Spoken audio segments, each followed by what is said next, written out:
What's up everyone, Willie Apple here, and welcome to the first ever episode of Apple Sundae. In this video, we will be taking a look at some additional changes in Apple's set of Beta 4s, some bugs that you and I have been experiencing in Beta 4, and Apple leaks and rumors, so get your daily coffee ready. Let's get started.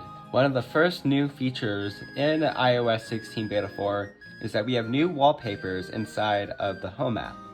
So if we were to go to Room Settings, choose from Existing, we have this flower wallpaper to choose from, this field wallpaper to choose from, and I'm pretty sure this one's new as well. So all of these were in previous betas, and now we have 3 new wallpapers to choose from, which is pretty nice. Another change that we got with Beta 4 is that we have 3 new wallpapers inside of CarPlay. So we have the default one in iOS 16, this bluish one, and this gray one. I don't know why this is exclusive to CarPlay. I kind of wish we got these two right here in iOS 16 and these in iOS 15. Like, we got these in CarPlay last year. If we were to go into a focus mode, turn off our phone, turn it back on and double tap this. It's kind of buggy right now, but I don't know why it's not working currently. As you can see, that's a bug currently. We should be able to have this menu pop up. I had it work before, but it's not working currently for some reason. If we were to go down into our mail settings, we now have an option to undo send delay. So currently, by default, it's set to 10 seconds, but now we can turn it completely off, go to 20 seconds, or even 30 seconds as well. In settings as well, if we go into notifications, we now have these options right here. So normally, it would come up in a menu kinda like this, and it would come up with 3, like these 3, but not have icons. Now we have icons here, and now we know what exactly we're selecting. So if we go to list, it will go back to how it was in iOS 15, and if we go to stack, it will just stack notifications at the bottom, and count just counts them. I personally like count the best because it makes the lock screen look minimalistic to me. Now in iOS 16, if we edit a message, so let me just edit that. We now have a message history of what we edited it. Oh, also to mention, we can only edit messages up to 5 times. So before I think it was infinitely, but now it's just 5 times that we can edit a message.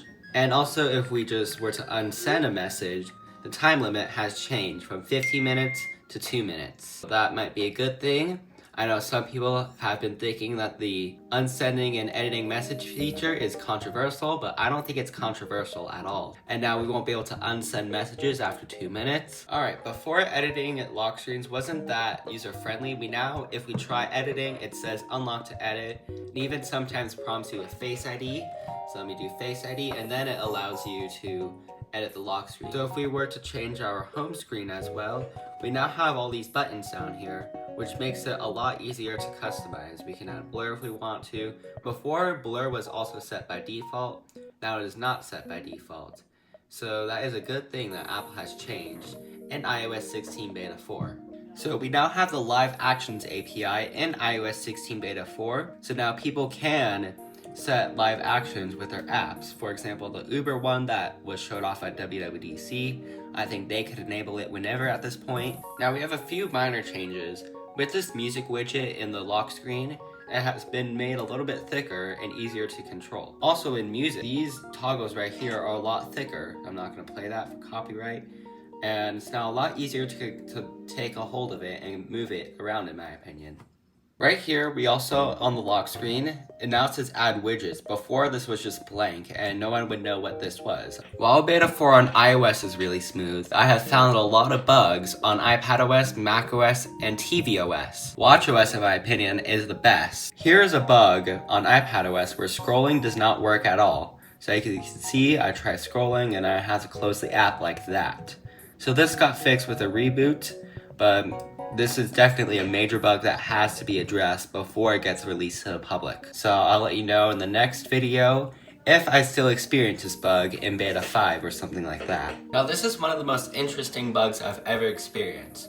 So it plays a sound anytime you turn your Mac off and go to login screen, which is an interesting bug. So if you really want to try that, I'm pretty sure it does that. I even tried rebooting my Mac, that did not fix that. So, interesting bug. So all you gotta do is turn off your Mac like this, press cancel, and then turn it on, and you just have the sounds play. The clock app on beta 3 was perfect, but now the clock app does not even work at all in beta 4. So I'm pretty sure timers work just fine. So let me try that.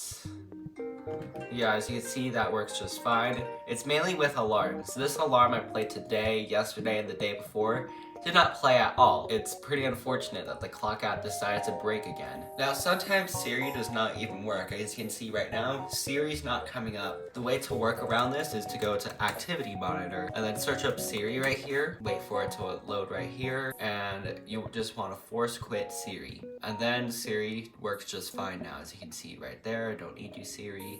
If you watched my previous video on macOS Ventura, you may know that Messages is broken, so you get the notification icon right here, but you do not actually get a notification or sound or anything at all until like 5 minutes after. So I'm just informing you there if you want to update to macOS Ventura. I've also been having issues with the weather app, not just on macOS but on iOS as well. The weather data is not as accurate as it was as iOS 15. So usually it says that it's not going to rain, but then a little bit after, it just starts raining. I hope Apple can fix that before iOS 16 releases to the public, since I kind of need accurate weather data. I've also been having issues with Airdrop. So I tried airdropping one of the next clips, and now it's not even working. So that is another issue that I've been having in macOS Ventura and iOS 16 Beta 4. I've been having issues with Apple TV AirPlaying it to the HomePod and using it as a speaker. Well, it has not been working that well, so it basically just crashes the HomePod and just plays the TV speaker. Sometimes it does not even play sound at all, and I'm just hearing nothing. While editing this video, I had a kernel panic. This is the worst macOS beta I've ever tested. I've never had a kernel panic, never had a major system crash like this. And all these bugs are just super annoying. Kinda wish I could just go back to beta 3 without losing data. Alright, you know about the iPad 9th generation, right? Well, Apple's about to release the iPad 10. There's been a lot of rumors. So because of the EU, they are forced to switch a lightning connector to USB-C. That's already a good thing. But not only is that, they have to ditch the Apple Pencil first generation. So what Apple could do is make a first generation Apple Pencil with USB-C, which would be stupid. Or they could make an Apple Pencil second generation and make it fully supported on the base model iPad. But how would that happen? Well, they would need to completely redesign the iPad and make it look like the iPad Air. And it's also going to be getting the A14 Bionic chip. So this is definitely a big upgrade from the iPad, and unfortunately I could see a price hike from $329 to maybe $399. We are hearing a lot of leaks and rumors about the AirPod Pros too. The first thing is that they're going to support lossless audio. Now, second thing is you might need an iPhone 11 or newer, unfortunately. But there might be something else. I personally think they'll be supported with all iPhones running iOS 16, which means the iPhone 8 and newer, but the lossless audio feature will only work on the iPhone 11 and newer, and they must have a U1 chip.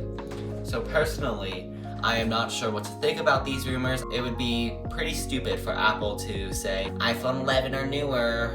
Alright, you might know what the Apple TV 4K is. Well, do not buy it from Apple's website. If you click on this buy button right here, you will see that it costs $179 on Apple's website. Well, what if I told you you can get it from Amazon for only $129?